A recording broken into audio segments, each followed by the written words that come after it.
Welcome to Educatum. আমাদের এডুকেটামে upcoming WBSSC group C and group D already date মোটামুটি final হয়ে গেছে, মোটামুটি না ফাইনাল হয়ে গেছে। 1 তারিখ এবং 8 তারিখে পরীক্ষা।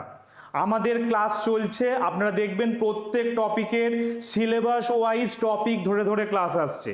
আজকে লজিক্যাল রিজনিংয়ে শুভজিৎ স্যারের এডুকেটামের যে কথা ছিল 10-এ 10 সংকল্প, আজকে সেই সংকল্পের সিলেবাস ধরে প্রত্যেক টপিক ওয়াইজ আজ থেকে ক্লাস চালু হচ্ছে। আসুন আগে সিলেবাসটা দেখি। আজকে আমরা group C and group D দুটো পরীক্ষাতেই লাগবে। আপনাদের দেখুন 2 নম্বরে যে টপিকটা আছে কি না, দেখুন এরও 2 নম্বর এবং গ্রুপ ডিরও দেখুন 2 নম্বর। Classification of similar words out of 4 option, 4টে শব্দ দেওয়া থাকবে, সেখান থেকে আপনাকে কোনটা বেমানান কোনটা অড খুঁজে বের করতে হবে। শব্দ দিয়ে যত রকম টাইপ আছে প্রত্যেক টাইপের আজকে কনসেপ্ট এবং তার প্র্যাকটিস আজকের ক্লাসে আমরা করব। শুধু তাই নয়, ওয়ার্ডের পাশাপাশি আর কি কি আপনাদের আসতে পারে কিছু অ্যাডিশনালও আমি এর সাথে করাচ্ছি। এবং আপনার যে group C and group D পরীক্ষায় 2 নম্বর নিশ্চিত, আজকের ক্লাসের পর আপনার 2 নিশ্চিত লজিক্যাল রিজনিংয়ে। সাথে শুভজিৎ স্যারের সাথে আসুন শুরু করা যাক আজকের আমাদের লজিক্যাল রিজনিংয়ের ক্লাস। দেখুন প্রথম যে প্রশ্নটা আসছে, নিচের কোন শব্দটি অন্যদের থেকে আলাদা? আপনারা চেষ্টা করুন, আমি করছি এখানে, আপনারা চেষ্টা করুন উত্তরটা জানাবেন। চোখ, কান, নাক, ফুসফুস 4টে আছে।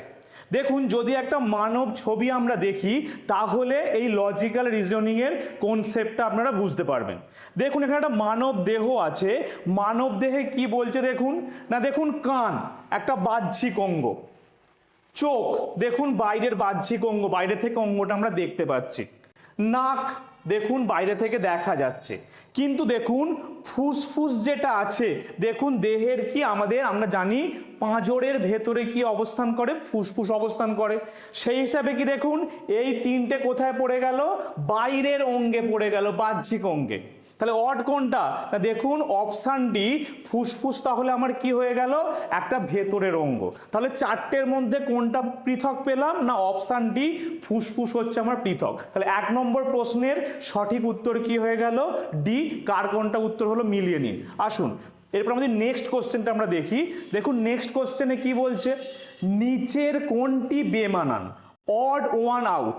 আরেকটি কথা বলে দিই, দেখুন আমি বাংলার পাশাপাশি আপনাদের সুবিধের জন্য আমি কিন্তু ইংরাজিটাও এনেছি। এতে কি হবে, পরীক্ষায় যে ভাষাতেই আসুক কোনো বাংলা শব্দ বুঝতে পারছেন না, আপনি ইংরাজিতে সেটা দেখে নিতে পারবেন, আপনার সুবিধা হবে। ওই জন্য আমি দুটো ভাষাতেই রেখেছি। আসুন দেখে নিই কি কি আছে, চেষ্টা করুন আপনারা উত্তরটা আমাকে জানাবেন।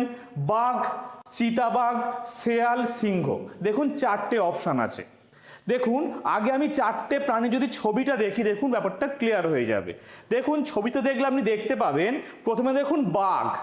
বাঘ কোন পরিবারের প্রাণী না, আমরা বিড়াল পরিবারের, ক্যাট ফ্যামিলি বলা হয়, বাঘও ক্যাট ফ্যামিলি। কি দেখে বুঝবেন, দেখুন মুখের স্ট্রাকচার দেখুন, বাঘ, চিতাবাঘ আর সিংহ দেখুন 3জনের মুখের গঠন প্রায় কাছাকাছি, বিড়ালের মতো, ওই জন্য এদেরকে বলা হয় ক্যাট ফ্যামিলি।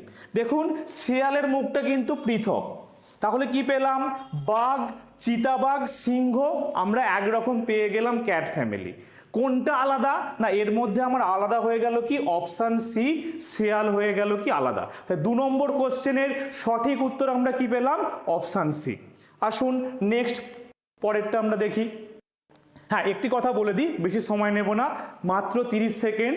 আমাদের এডুকেটামের আমাদের যে প্র্যাকটিস সেট আছে ওখান থেকে আপনি কমন পাবেন, আমি লিখে দিচ্ছি।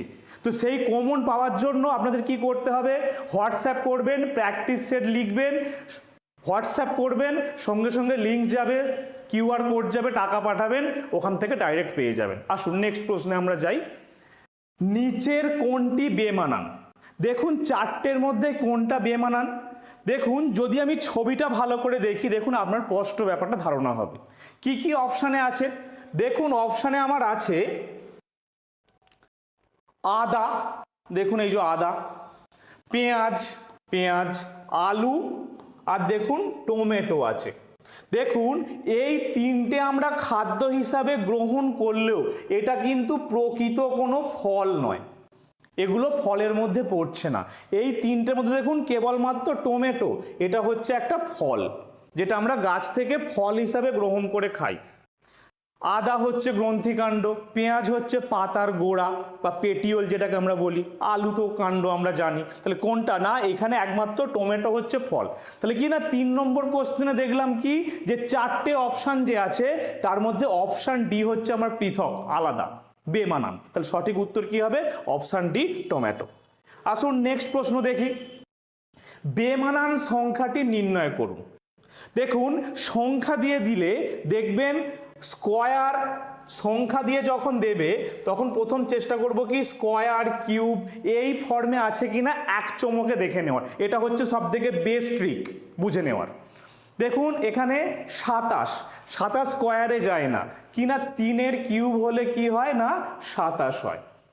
64, তাহলে যেহেতু আমি এটা কিউবে পেলাম নেক্সট আমি কিউব দিয়ে ভাববো, তাহলে 4-এর কিউব 4-এর কিউব করলে কি হয় 64। নেক্সট দেখুন কি না সি 125, তাহলে কি 5-এর কিউব করলে আমার কি আসে 125। দেখুন 144 একে আপনি কোনো কিউবে ভাঙতে পারবেন না, এটা কি হবে না 12 স্কোয়ার বা 12 স্কোয়ার করলে হয় 144। দেখুন তিনটে কি ফর্মে আছে, এটাও কিউব ফর্মে, এটাও কিউব ফর্মে, এটাও কিউব ফর্মে। দেখুন এইটাকে পেলাম কি স্কোয়ার ফর্মে পেলাম। তাহলে আমার সঠিক উত্তর কি হয়ে যাবে না সঠিক উত্তর আমার হবে অপশান ডি হবে সঠিক উত্তর। কেবলমাত্র এটা স্কোয়ার ফর্মে আছে আর বাকি তিনটে কি আছে কিউব ফর্মে। 4টের মধ্যে বেমানান কোনটা? Option D. অপশান ডি আপনার সঠিক উত্তর। ট্রিক্স কি হলো দেখে নেবো, কিউব ফর্মে আছে, স্কোয়ার ফর্মে আছে, না তার থেকে বেশি কোনো ঘাত ফর্মে আছে, এটা হচ্ছে ট্রিক। এরকম সংখ্যা দিলে আগে এই ঘাতের ফর্মটা দেখে নেবেন। আসুন আমরা পরের নেক্সট কোশ্চেনে যাই। দেখুন নেক্সট কোশ্চেন যেটা বলছে, দেখুন এরকম সায়েন্স রিলেটেড আপনারা কিছু অড বা অড ওয়ান আউট সায়েন্স থেকে পাবেন, মানে সায়েন্স লাগবে এটা করতে গেলে। দেখুন এটা কি ধাতুবিদ্যা থেকে প্রশ্নটা দেওয়া আছে। এখানে কি বলছে, যদি আমরা এখানে দেখি দেখবেন এখানে আছে কি দস্তা, লোহা, তামা, পিতল। প্রথম দেখুন ধাতু দিলে মাথায় আনবেন কি সেটা মানে ধাতুটা কি শুদ্ধ, মানে দেখুন ধাতুটা কি প্রকৃতিতে মৌল হিসাবে পাই বা সেটা একটা সংকর ধাতু। নাম শুনে থাকবেন, আগে ভাববেন কি সংকর ধাতু এর মধ্যে কিছু লুকিয়ে আছে কিনা। দেখুন দস্তা একটা মৌল, লোহা, তামা দেখুন তিনটে প্রকৃতিতে এই ফর্মেই পাওয়া যায়। পিতল কিন্তু তৈরি করা, মানুষ 2 বা 3টে জিনিসকে ধাতুকে মিশিয়ে তৈরি করেছে। তাহলে 5 নম্বরে সঠিক উত্তর কি হবে দেখুন এই অপশান ডি, এটা হচ্ছে সংকর ধাতু। তাহলে 5 নম্বর প্রশ্নের সঠিক উত্তর পেয়ে গেলাম কি অপশান ডি। দেখুন এরপর আমরা নেক্সট কোশ্চেন দেখব। দেখুন 6 নম্বর প্রশ্নে কি বলছে না বেমানান শব্দটি খুঁজুন। দেখুন একটা ইংরাজি সিরিজ দেওয়া আছে। দেখুন আগে আমরা ইংরাজির যে আমরা বর্ণমালাটা দেখলে আমরা বুঝতে পারবো। দেখুন ডি থেকে এফ, ডি থেকে এফ, তাহলে কি দেখুন না ডি থেকে এফ যেতে গেলে আমাকে কি করতে হচ্ছে না দেখুন ডি ই এফ, তার মানে কি আমার এখানে 1 মাঝে 1, তাহলে এখানে কি +1 দিলাম, মাঝে একটা আছে। এফ থেকে আই, দেখুন এখানে আমার এফ এখানে আই, তাহলে কি দেখুন জি এইচ আই, তাহলে +2 মাঝে 2 আছে, তাহলে +2 করলাম। তারপরে দেখুন কি আই থেকে এম, আই থেকে দেখুন যদি এম এ আসি জে কে এল 3, তাহলে কি +3। তো সুন্দর পেলাম। তাহলে কি না ট্রিক্স কি দেখবেন না এরকম যদি কোনো দেখেন ইংরাজি আলফাবেট দেওয়া আছে তাদের একের সাথে পরেরটার ইংরাজি আলফাবেটে ক্রমটা আমরা দেখব। তাহলে 1 2 3 পেলাম। পরেরটা দেখুন এফ থেকে এইচ, দেখুন এফ থেকে যদি আমি এইচে যাই দেখুন কি হবে +1। এইচ থেকে যদি কে যাই দেখুন তাহলে কি হবে +2। আর যদি কে থেকে এম এ যাই দেখুন কি হবে কে থেকে এম, কে এল এম, দেখুন এখানে কিন্তু +1 হচ্ছে। আমি পার্থক্য পেয়ে গেছি কিন্তু আমাকে পরেরটাও দেখে নেওয়া উচিত। দেখুন এম থেকে ও +1, ও থেকে আর +2, আর থেকে ভি প্লাস 3, এখানেও দেখেন কি কিউ থেকে এস প্লাস 1, এস থেকে ভি প্লাস 2, ভি থেকে জেড প্লাস 3। দেখুন এই দেখুন ভি থেকে জেড মাঝে দেখুন প্লাস 3।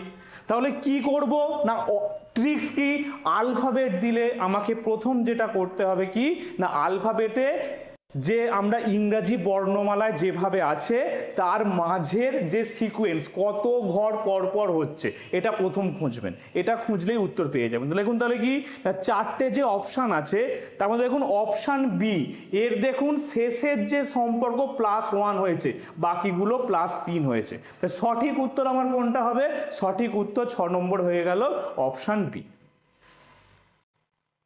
দেখুন পরের যে প্রশ্নটা আছে খুব ভালো প্রশ্ন, বেমানান শব্দটি খুঁজুন। দেখুন আমরা যদি ছবিটা দেখি আরো ভালো স্পষ্ট হবে।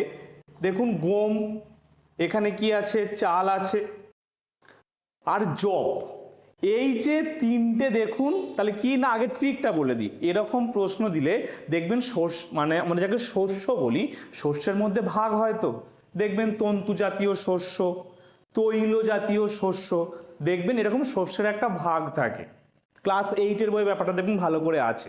তো এখানে সেই ভাগ থেকে আমাকে অড বের করতে দিয়েছে। ধান, গম আর জব তিনটে হচ্ছে কি, তিনটে আমাদের হচ্ছে যেটাকে আমরা খাদ্য শস্য বলি, সেটাকে আমরা বলছি। এটা হচ্ছে মূলত এখান থেকে আমরা তেল উৎপাদন করি না।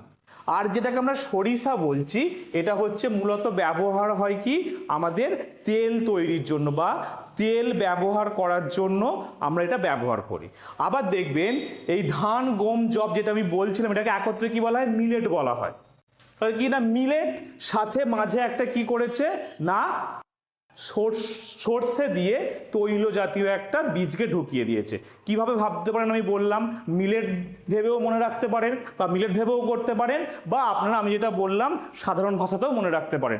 কি করবেন, এরকম দিলে আগে ভাববেন যে এর মধ্যে এইভাবে মানে কোনটা তেল জাতীয়, কোনটা তন্তু জাতীয়, কোনটা দানা শস্য, এইভাবে আগে জিনিসটা ভাববেন। ট্রিক হচ্ছে এইটাই। তো ট্রিক্সও পাচ্ছেন, প্র্যাকটিসও হচ্ছে। আসুন এই টাইপগুলোই পাবেন, একদম পরীক্ষার হলে এই টাইপই পাবেন। আসুন আমরা যদি নেক্সট প্রশ্ন দেখি কি পাবেন না, নিচের কোনটি আলাদা। দেখুন যদি এরকম দেখেন ইজ টু দিয়ে, এর প্রথম প্রাথমিক ধাপ হচ্ছে কি না, এইটাকে আমি এর প্রথম ধাপ হচ্ছে কি এইটাকে যোগ করব, সাথে এইটাকে যোগ করব, এইটাকে যোগ করব, সাথে এইটাকে যোগ করব।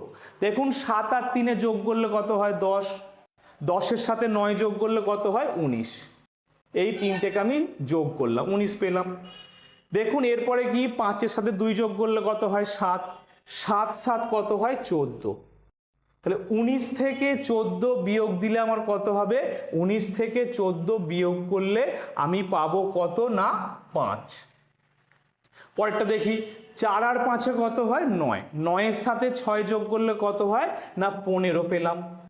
বিয়োগ করি এদিকটা, 3-এর সাথে 2 যোগ করলে কত হয় 5, 5-এর সাথে 4 যোগ করলে কত হয় 9। তাহলে বিয়োগ করলে আমার বিয়োগফল কত হবে দেখুন 6। একই রকম 9-এর সাথে 7 যোগ করলে কত হবে 16 বা 16, তার সাথে 5 যোগ করলে কত হবে না 21। এদিকে কি আছে 7-এর সাথে 5 যোগ 12 বা 12, তার সাথে 3 যোগ করলে কত হবে 15। দেখুন 21 থেকে 15 বা 15 বিয়োগ করলে কত হয় আমার 6 হয়। দেখুন 9-এর সাথে 6 যোগ করলে কত হবে 15, 15, 15-এর সাথে 7 যোগ করলে কত হবে না 22, মাইনাস 4-এর সাথে 7 যোগ করলে কত হবে না 11, তার সাথে 5 যোগ করলে কত হবে 16। তাহলে আমার বিয়োগফল কত হবে 6। দেখুন যখন দেখবেন এরকম দুটো মিলছে আপনি জানবেন আপনি ঠিক ভাবছেন, এটা একটা ট্রিক মনে রাখুন। তাহলে কি বললাম, যদি এরকম ইজ টু দিয়ে দেয় প্রথমে যেটা ভাববো এই দিকটা যোগ করে এদিকটা বিয়োগ, বা এদিকটা যোগ করে এদিকটা বিয়োগ, দুটোই করতে পারেন। ট্রিক হচ্ছে এরকম বড় সংখ্যা দিয়ে মাঝে এরকম ইজ টু দিয়ে দিয়েছে মানে এটা মূলত যোগ বিয়োগ করেই হয়। প্রথম দেখবেন যোগ বিয়োগ করে, তারপর না ভাবলে অন্য কিছু করবেন। তাই ট্রিক কি না, একদিক যোগের সাথে একটা দিকে যোগ আর একটা দিকে বিয়োগ, মানে যদি রাইট সাইডটা আপনি যোগ করেন লেফট সাইডটা বিয়োগ করবেন, লেফট সাইড যোগ করলে রাইট সাইড বিয়োগ করবেন, করে দেখবেন এই সিকোয়েন্স আসছে কিনা। দেখুন কি 5 6 6 6, এখান থেকে আমরা কি বলতে পারি না অপশান যে এ, অপশান এ তাহলে কি এটা হচ্ছে আলাদা, তাহলে অপশান এ হয়ে গেল কি আমার সঠিক উত্তর। তাহলে কি বললাম না 8 নম্বর যে প্রশ্ন তার কি অপশান এ হয়ে গেল আমার সঠিক উত্তর। আসুন এরপরে নেক্সট যে প্রশ্নটা আমি দেখি, নিচের কোনটি আলাদা? ইস্পাত, ব্রোঞ্জ, পারদ, জার্মান সিলভার। দেখুন আগে যে প্রশ্নটা করলাম একই কনসেপ্ট, আপনারা করতে পারবেন, চেষ্টা করুন। কি না দেখুন ভালো করে একটু ভাবলেই আপনি বুঝতে পারবেন। দেখুন এর মধ্যে কি না, এর মধ্যে যেটাকে আমরা ইস্পাত বলছি, দেখুন ইস্পাত হচ্ছে একটা সংকর ধাতু, ব্রোঞ্জ সংকর ধাতু, জার্মান সিলভার হচ্ছে কি, জার্মান সিলভার হচ্ছে এটাও একটা সংকর ধাতু। তাহলে পড়ে রইল কি না পারদ, পারদ হচ্ছে কি, পারদ হচ্ছে সংকর ধাতু নয়। আর একটা দিক দিয়ে ভাবতে পারেন, যেটা হচ্ছে কি তিনটে হচ্ছে কঠিন ধাতু, পারদ হচ্ছে কি তরল ধাতু, এটাও ভাবতে পারেন। তাহলে কি বললাম না এরকম প্রশ্ন দিলে ধাতুর যে কঠিন না তরল কি ফর্মে থাকে সেটা দিয়েও ভাবতে পারেন। আর একটা কি বলেছি ধাতু হলে কি না সংকর না সেটা বিশুদ্ধ ধাতু, সেটা দিয়েও ভাবতে পারেন। তাহলে কি 9 নম্বর প্রশ্নের সঠিক উত্তর আমরা কি পেলাম? পারদ। আসুন নেক্সট পরের প্রশ্নে যাই। দেখুন এরপরের যে প্রশ্নটা দিয়েছে খুব একটা ইন্টারেস্টিং ভালো প্রশ্ন, বুদ্ধির প্রশ্ন। এরকম প্রশ্ন দিলে কি করবেন না রোগ, দেখুন স্কারভি মানে কি মানব দেহের রোগ, রোগ যখনই পড়বে ট্রিক মনে রাখবেন রোগের গোড়ায় যেতে হবে। রোগের গোড়ায় গিয়ে চিকিৎসা হয়, এখানেও রোগের গোড়ায় গিয়ে চিকিৎসা, চিকিৎসা কি রোগটা কেন হচ্ছে, এখানেও একই জিনিস কাজে লাগবে আমার। ট্রিক কি বললাম রোগের গোড়ায় যাব। দেখুন রোগের গোড়ায় বা রোগ কেন হচ্ছে যদি আমি এই কনসেপ্টে যাই তাহলে বুঝতে পারবেন কি স্কারভি ভিটামিন অভাবের রোগ, রিকেট ল্যাক অফ ভিটামিন, ভিটামিনের অভাবে রোগ, রাতকানা ভিটামিনের অভাবে রোগ, তিনটেই হচ্ছে কি ভিটামিন ডেফিসিয়েন্ট ডিজিজ। 4 নম্বর অপশান আমি এখনো যাইনি। 4 নম্বরে কি ইনফ্লুয়েঞ্জা, ইনফ্লুয়েঞ্জা ভাইরাস একটা ভাইরাস ঘটিত রোগ। তাহলে দেখুন বেমানান কোনটা আলাদা, তিনটে রোগ পেলাম কি ভিটামিন ডেফিসিয়েন্ট বা ভিটামিনের অভাবে রোগ। আর দেখুন অপশান ডি হচ্ছে ইনফ্লুয়েঞ্জা, যেটা আমার একটা ভাইরাস ঘটিত রোগ। কি বললাম রোগ দিয়ে দিলেই ট্রিক কি হবে রোগের গোড়ায় গিয়ে চিকিৎসা, মানে কি রোগটা কেন হচ্ছে সেটা আমাকে খুঁজে বার করতে হবে। ক্লিয়ার? আসুন নেক্সট পরেরটায় আমরা যাই। দেখুন পরের প্রশ্নটাও খুব ভালো প্রশ্ন একখানা। দেখুন এই প্রশ্নটা ছবিটা দেখলে বুঝতে পারবেন, ছবি দেখলে কেন বুঝতে পারবেন না, ছবি দেখলে আপনার মনে পড়ে যাবে কোন প্রাণীটা কোন গ্রুপে পড়ে। সাপ ছোট থেকে পড়ছি, বুকে ভর দিয়ে চলে সরীসৃপ। দেখুন কচ্ছপ, কচ্ছপ টিকটিকি। দেখুন তাহলে এখানে যে আমার 4টে অপশান আছে, 4টে অপশানের মধ্যে আমরা কি দেখতে পাচ্ছি না ব্যাং হচ্ছে কি, ব্যাং হচ্ছে একটা উভচর, মানে কি না যখন এরকম প্রাণী দিয়ে দেবেন প্রাণীদের বৈশিষ্ট্যে যাবেন, সেটা হচ্ছে কোন প্রাণী শ্রেণীতে পড়ে, পক্ষী শ্রেণীতে, স্তন্যপায়ী শ্রেণী, কি হচ্ছে আমার উভচর শ্রেণী।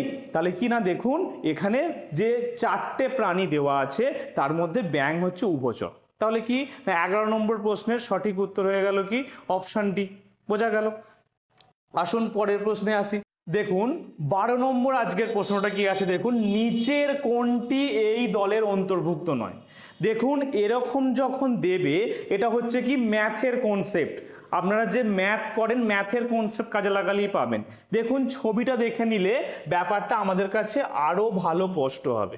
দেখুন আমি একদম আপনাদেরকে বোঝানোর জন্য একটু রং দিয়ে এনেছি। দেখুন এটা হচ্ছে কি গোলক, কি ত্রিমাত্রিক ছবি, এটা দেখুন ঘনক, ত্রিমাত্রিক একটা গঠন বা ত্রিমাত্রিক ছবি। এটাও দেখুন সিলিন্ডার, দেখুন তিনটে আমি ত্রিমাত্রিক ছবি রেখেছি। এটা দেখুন ফাঁকা ব্ল্যাঙ্ক রেখেছি। বৃত্ত এরকমই হবে, বৃত্ত হচ্ছে কি দ্বিমাত্রিক। তাহলে যখন আমাকে এরকম বৃত্ত, গোলক, ঘনক, সিলিন্ডার ম্যাথের এরকম জিনিস বলবে, আগে আমাকে সেটা কত মাত্রিক ভাবতে হবে। জানবেন এই দ্বিমাত্রিক ত্রিমাত্রিক এই বিষয়টার উপরই বেশি আমাদের প্রশ্ন দেয়। দেখুন সেখান থেকে ভাবলে আমি কি পেয়ে গেলাম না দেখুন বৃত্ত ব্যতীত গোলক, ঘনক, সিলিন্ডার তিনটেই ত্রিমাত্রিক। তাহলে বৃত্ত দ্বিমাত্রিক, তাহলে 12 নম্বর প্রশ্নের সঠিক উত্তর কি হয়ে যাবে? অপশান এ বৃত্ত। ট্রিক কি বললাম? এরকম প্রশ্ন পড়লে চোখটা বুজিয়ে ছবিটা ভেবে নেব, ছবিটা ভাবলেই দেখবেন কোনটা কোনটা দ্বিমাত্রিক কোনটা কোনটা ত্রিমাত্রিক আপনারা বুঝতে পারবেন। আসুন পরের প্রশ্নটা দেখি। পরের প্রশ্নটা যাই, এটাও দেখুন সায়েন্স থেকে দিয়েছে, খুব ভালো প্রশ্ন। দেখুন এরকম প্রশ্নের আমাকে প্রথম যেটা করতে হবে কি না, দেখুন এগুলো কিন্তু সব আমার কি আছে, সব কিন্তু একক দেওয়া আছে, জুল, আর্ক, ক্যালোরি, ওয়াট। একবার আমাকে যখন আমি চোখে দেখে বুঝতে পারলাম এগুলো একক, কিসের একক ভাবতে হবে। একক কি হয়, কিসের একক? দেখুন জুল এটা হচ্ছে কি শক্তির একক,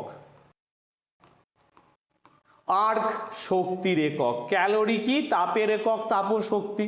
তাহলে দেখুন কেবলমাত্র ওয়াটটা আমি এখনো বলিনি কিসের একক। ওয়াট কিসের একক না আমার ক্ষমতার একক। তাহলে এরকম ট্রিক কি না, এর ট্রিক হচ্ছে যখন আমি এক চমক দেখে আমাকে বুঝে নিতে হবে কি একক দিয়েছে, এককগুলো কিসের ভাবলেই উত্তর পেয়ে যাব। তা ট্রিক কি বললাম, একক আছে মানে প্রথমটা দেখেছেন আপনি একক বুঝতে পেরেছেন, এককগুলো কল্পনা করুন তাহলেই উত্তর পেয়ে যাবেন। তো 13 নম্বর প্রশ্নের সঠিক উত্তর কি হলো? Option D. আসুন নেক্সট পরের প্রশ্নে যাই। দেখুন এটাও খুব একটা ভালো প্রশ্ন, ট্রিকি কোশ্চেন কি না, Tokyo, new York, Beijing, London কোনটা করবেন? দেখুন যদি আমি, আপনারা জিকে সবাই খুব ভালো পারেন, তো দেখুন জিকে দিয়ে ভাবুন। টোকিও কার রাজধানী না, টোকিও হচ্ছে জাপানের রাজধানী, একটা রাজধানী শহর পেয়ে গেলাম।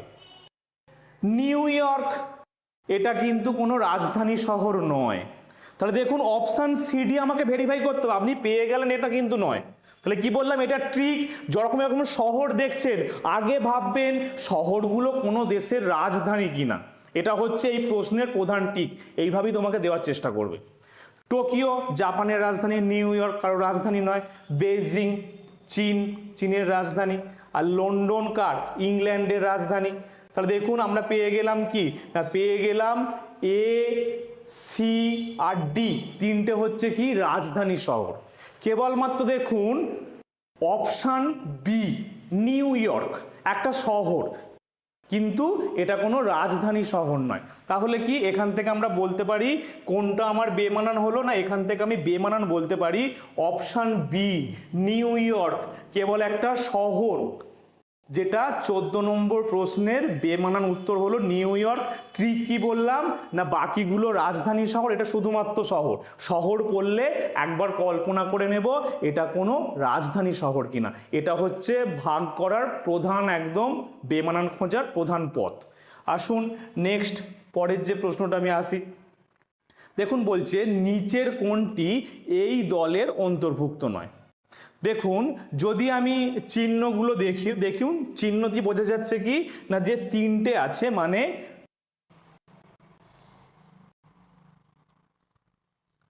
টাকা, টাকা হচ্ছে কি আমাদের দেশের মুদ্রা, ডলারও একটা মুদ্রা, ইউরো হচ্ছে একটা মুদ্রা। দেখুন তিনটেই হচ্ছে কোথায় না মুদ্রা। আউন্স হচ্ছে কি ওজন বা ভার পরিমাপের একক। তাহলে কি না একটা মিলিয়ে আপনাদেরকে দিয়েছে, যখন এরকম দেবে দেখবেন একটা অড অন্য জিনিস পাবেন যেটা শুনতে মনে হচ্ছে কাছাকাছি। বিভিন্ন দেশে বিভিন্ন মুদ্রা চলে, শুনতে কাছাকাছি মনে হবে, একটু কি করবেন না যখন দেখবেন এরকম মুদ্রা সংক্রান্ত কিছু আছে একটু ভালো করে দেখবেন, ওর মধ্যে একটা পাবেন সেটা মুদ্রা নয় কিন্তু কাছাকাছি শুনতে, সেটাকে আপনাকে খুঁজে বের করতে হবে। তাহলে 15 নাম্বার যে প্রশ্ন আছে সেখানে আমরা কি পেয়ে গেলাম, অপশান ডি আউন্স, এটা ওজন বা ভারের একক পেয়ে গেলাম। ক্লিয়ার? আসুন নেক্সট দেখুন আজকে শেষ প্রশ্ন, বলছে কোনটি আলাদা। দেখুন এটা ছবি দেখলে একদম বুঝতে পারবেন, এরকম যখন প্রশ্ন দেবে সেই প্রশ্নের আমাকে কি করতে হবে না, এরকম প্রশ্নের দেখুন যখন বাদ্যযন্ত্র দেবে দেখবেন বাদ্যযন্ত্রে বাজে কোনটা, ট্রিক হচ্ছে বাদ্যযন্ত্রের বাজে কে। দেখুন গিটার তার স্ট্রিং ব্যবহার করা হয় বাজানোর জন্য। সেতার বাজছে কে না, সেতারের বাজছে দেখুন কি না, তার হচ্ছে তার, তার কেঁপে আমাদের বাজছে। দেখুন বেহালা বাজছে কে, তার হচ্ছে তার, স্ট্রিং বাজছে। কিন্তু বাঁশি, বাঁশিতে কিন্তু কোনো তার নেই। একদম এটা বেসিক একটা জিনিস, বাদ্যযন্ত্রের কোনটা বেজে শব্দ বা কোনটা কম্পনের ফলে শব্দ হচ্ছে সেটা দিয়ে কিন্তু দেয়। ট্রিক হচ্ছে এটা। তাহলে কি পেলাম না, যে তিনটে বললাম গিটার, সেতার, বেহালা, এটার কোনটা কেঁপে শব্দ হয় না তার কম্পনের ফলে শব্দ হয়। কিন্তু আলাদা কোনটা, বাঁশি, বাঁশি কিন্তু কেবলমাত্র হাওয়া দিয়ে বা ফু যেটাকে বলি সেটা দিয়ে শব্দ তৈরি হয়। তাহলে কি না 16 নাম্বার কোশ্চেনে আমরা কোনটা আলাদা পেলাম না, আমার এই যে বাঁশি, বাঁশিটা আলাদা পেয়ে গেলাম।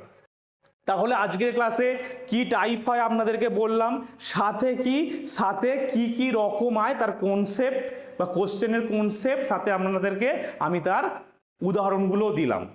একদম কথা দিচ্ছি আজকের ক্লাসে 2-এ 2 পাবেন।